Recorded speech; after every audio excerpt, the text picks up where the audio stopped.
बौद्ध धर्म में बुद्ध उस व्यक्ति को संदर्भित करता है जो अपने स्वयं के प्रयासों और अंतर्दृष्टि के माध्यम से प्रबुद्ध हो गया है। उन्होंने जीवन का सत्य समझा, जो जन्म मृत्यु के चक्र को समाप्त करता है और दुख से मुक्ति प्रदान करता है। बौद्ध धर्म के पाली कैनन में यह कहा गया है कि बुद्ध अतीत में भी प्रकट हुए हैं और भविष्य में भी प्रकट होंगे।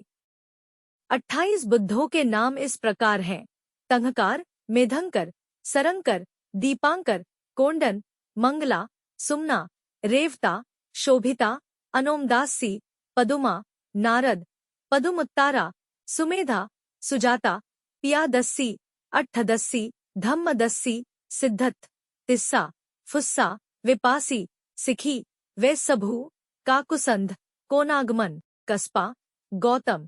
उनके जीवन का संक्षिप्त विवरण उनके नाम, उम्र, पेड़ों के नाम, उनके देश, पिता, माता के नाम के साथ है। प्रत्येक बुद्ध के 2 प्रमुख शिष्य थे और उन्होंने हमेशा एक विशेष वृक्ष के नीचे उपदेश दिया। तन्हांकर बुद्ध को रुक्कत्थान वृक्ष के नीचे ज्ञान प्राप्त हुआ। बुद्ध वंश की शुरुआत तंहकार नामक बुद्ध से होती है।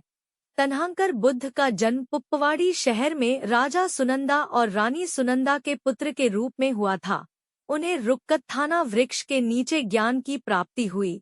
तंहकार बुद्ध, मेधंकर बुद्ध, सरंकर बुद्ध और दीपांकर बुद्ध का जन्म एक ही कल्प हुआ था। दीपांकर बुद्ध को पिप्पली वृक्ष के नीचे ज्ञान प्राप्त हुआ था। दीपांकर बुद्ध का जन्म रमावती शहर में राजा सुदेव और रानी सुमेधा के पुत्र के रूप में हुआ था। राजकुमार दीपांकर ने राजकुमारी पदुमा से विवाह किया और उनका एक पुत्र हुआ जिसका नाम उशभखंडा था। उन्हें पिप्पली वृक्ष के नीचे ज्ञान की प्राप्ति हुई। उन्होंने अपना पहला उपदेश सिरिघारा में नंदराम को दिया। सुमंगला और तिस्सा उनके प्रमुख शिष्य थे। दीपंकर के बाद कोंडनन्या का जन्म हुआ।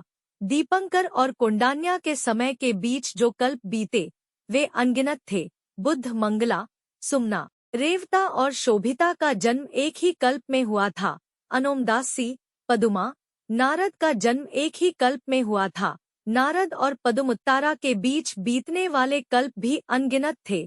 सुमेधा, सुजाता, पियादस्सी, अट्ठदस्सी और धम्मदस्सी का जन्म एक ही कल्प में हुआ था। धम्मदस्सी के बाद सिद्धार्थ, तिस्सा, फुस्सा, विपशेई, सिखी और वैसभू का जन्म हुआ। वर्तमान विश्वचक्र में गौतम बुद्ध के पूर्ववर्ती ककुसंध, कोनागमन और कस्पा थे। ये 4 बुद्ध पहले ही अपना महान कार्य कर चुके हैं। बौद्ध धर्मग्रंथ के अनुसार मेटेया गौतम के उत्तराधिकारी होंगे जो पृथ्वी पर प्रकट होंगे, ज्ञान प्राप्त करेंगे और धम्म की शिक्षा देंगे। लाइक और सब्सक्राइब करना ना भूले। नमो बुद्धाय।